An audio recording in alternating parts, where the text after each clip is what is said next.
Hey, welcome back to Rob's Garage Woodworking. We're at the Handyman Special House, and in our closet we have some really crappy closet shelves. Actually, it's just a curtain rod, well, a closet rod, I guess, with no shelf. So we want to make some improvements. I got a lot of work to do here, but I can't do anything if I can't find my clothes. So anyway, what was here was one of these adjustable rods, really poorly done. It has a support stick in the middle, which actually was really helpful for the week or two that we've had our closet like that. Now, this is just really poorly done. I don't even know, it's just MDF. Some of the screws are in good and some of them aren't. We're gonna have to take all that out. Come on. So like here's like one of their little shelves. Here there's a shelf over top, which is fine. This closet is kind of deep in here, which sucks. So maybe later on I might cut this back. I'm not sure yet what I'm going to do, but one thing's for certain, shelves like this that aren't screwed into anything but drywall aren't going to hold much. All right, so that's got to go. So see why I'm doing this? So as you can see, they've got different screws everywhere, different kinds of screws, different sizes of screws. So we'll take all this down and then we'll start. So I started with a line. I picked my height, got my level out, started there, line it up with the line, and continue.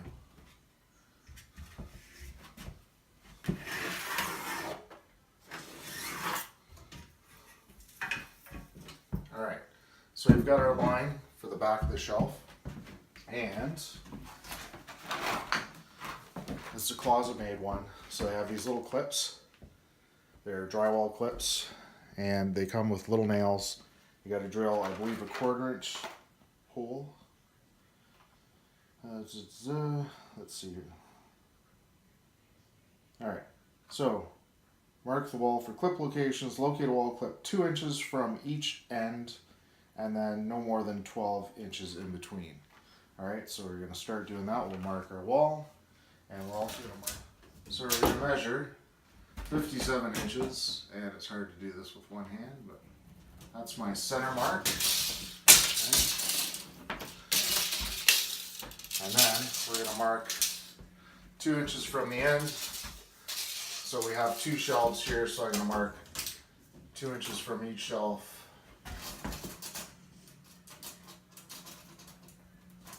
And then 2 inches from the ends.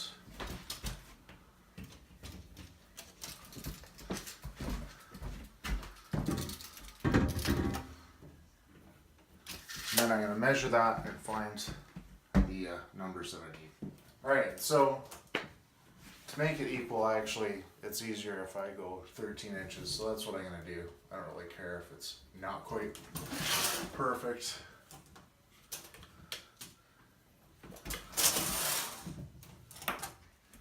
Alright, so I've marked all the hole locations. I'm going to drill them now with my 1/4-inch bit.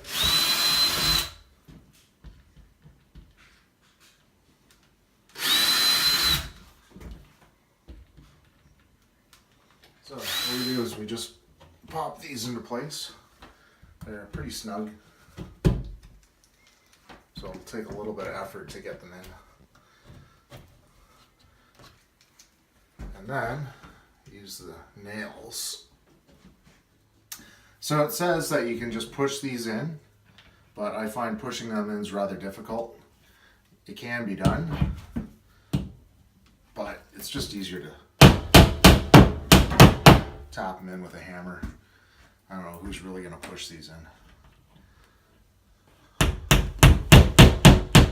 So my halfway point is at 57 inches, so I'm going to measure this out just shy of 57 inches, probably 56 and a half, just to allow a little bit of wiggle room and allow for the hangers at the end.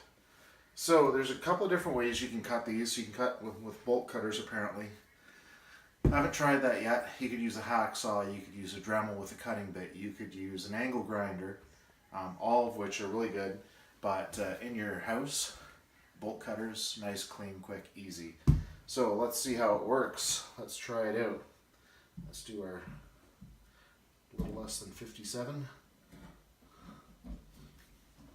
Let's see how easy this is. Wow. Okay, not super easy, but it works.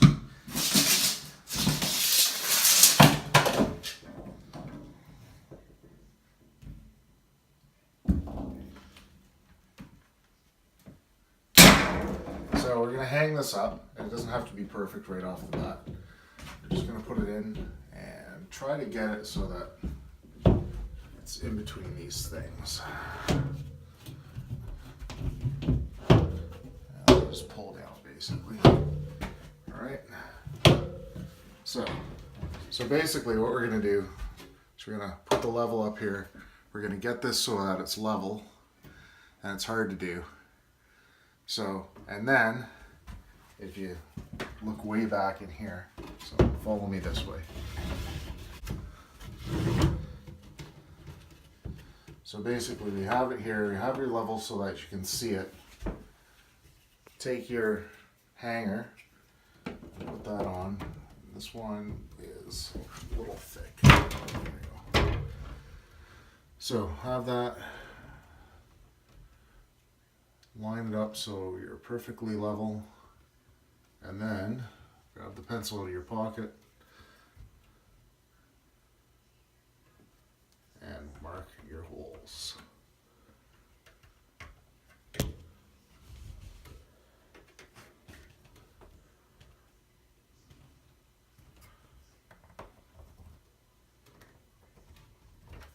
All right. Pause. Okay, now we're going to drill the holes.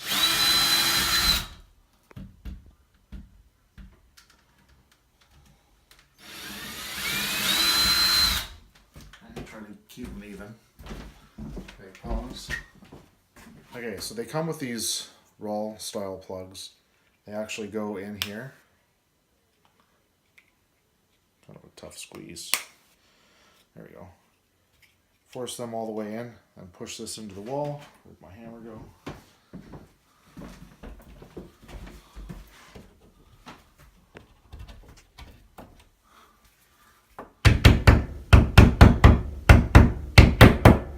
Tap in place. All right. So, just gonna lift this out of the way.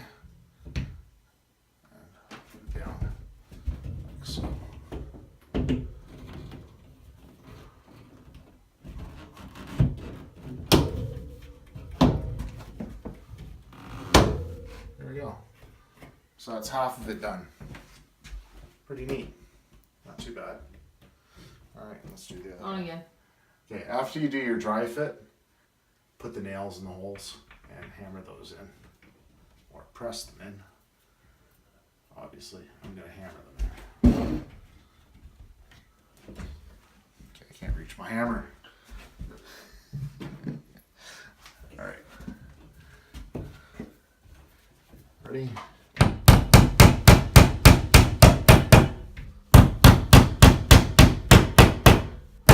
Alright, so just bring this down.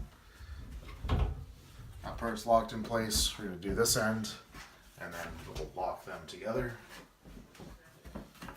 Alright, now they have what they call a universal joint plate, which is this funky thing. And this has to go like so. Oops. Alright. So it has like one long side, one short side. It goes together like that.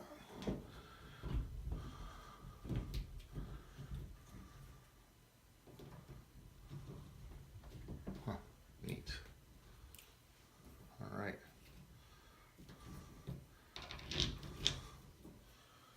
And then it just bolts together. Okay, and then you just got to tighten that up so it's snug.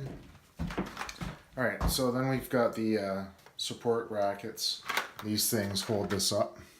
All right, and their max distance is 3 feet in between, so 36 inches. Yeah. And then it says, I believe they say to be like 3 inches from the end. It's not a big deal. Anyway, so I'm going to use the support at the very end here as one. Then I'm going to put one here and then one over here. So lots of support. So basically what you want to do is you want to have this weird hook. It has to go through one of these wires.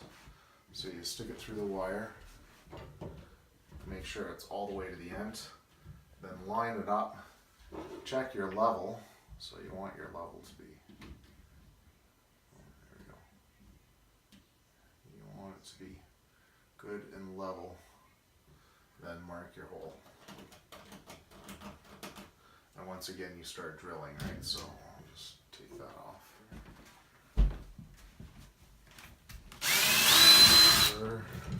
Here. No. There, I guess it was. Oh, no. Must have been here. There we go. Okay, and then put your roll plug in. That actually goes on the outside of these, not on the inside. And then tap your nail in. And there you go, you've got some good support. Now you're going to put the other one back over here and then do the other side. Alright, so last but not least, this thing can rotate a little bit and it kind of pulls. So these are held on pretty firmly, but you know, over time there's a lot of weight and I don't want it to rotate this way. Okay, you've got all your hangers and everything hanging off of that. So what I want to do is put one lock in on each side and put them upside down. So I'm going to try to get this in. And not sure if I'm going to be successful here or not, but manhandling, and it looks like we're basically in. Okay, just going to tap that in with a hammer.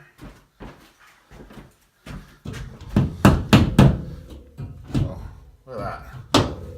Aha. And then I'll lock that one into place and I'll do the same over here. So I'll lift this up. All the way up. And then, so rotate it down, locate it in the hole.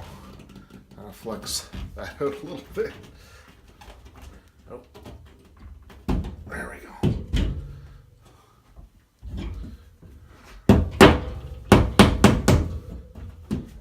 Ah, nice.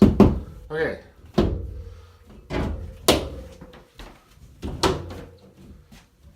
Let's lock those in. Okay.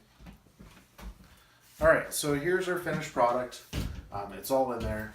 It's good and strong. I'm not going to hang off it because it's not that strong, but you can put a lot of weight on this, and they're pretty good. So anyway, that's the finished product. Like I say, it's relatively easy to do. It's you don't need a lot of tools for it, obviously, and you know, anybody can really put these in. I looked for instructions for this stuff, and the only instructions are on the back of the packages. I didn't read anywhere about locking these in. But at my old house, I remembered they had them locked in the back like that. So I think it's a good idea. So that's why I would recommend that. Anyway, thanks for watching. We can start hanging stuff up. Cheers.